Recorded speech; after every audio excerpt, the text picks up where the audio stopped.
ቀጥታ መሄድ ያለባቸው ለጮኝነት የሚተሳሰቡ ሰዎች ወደ ንስሐ አባት ነው መሄድ ያለባቸው።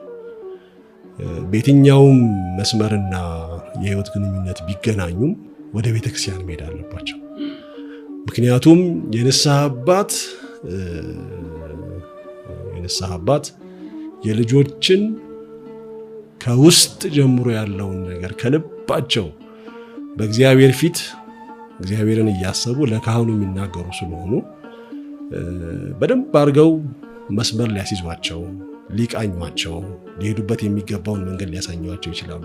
ለነገ የህይወት አጋሬ በዘመኔ ሁሉ አብሮኝ እንዲኖር የምፈልገው እሱ ነው ጓደኛዬ ካለች፣ እሱም እሷ ናት ካለ ሁሉን ወደሚያውቅ ወደሚመረምር እኛ ልንገልጽ የማንችላቸውን ነገሮችን ሁሉ ሊያውቅ ሊገልጥ ወደሚችል ቃላዊ ንግግራችንን ደግሞ በተግባራዊ መንገድ በቤተክርስቲያን ላይ ተገኝቶ አንደኛ አደባባይ በቤተክርስቲያን አውድ በእግዚአብሔር መድረክ ላይ ሆኖ የባልና ሚስትነትን ከልብ የሚዋደዱ ለህይወት የሚፈላለጉ መሆንን መግለጽ ከማንኛውም ነገር በላይ ሊታመን የሚችልበት መድረክ ነው። ምክንያቱም የእግዚአብሔር መድረክ ነው፣ የእግዚአብሔር አደባባይ ነው።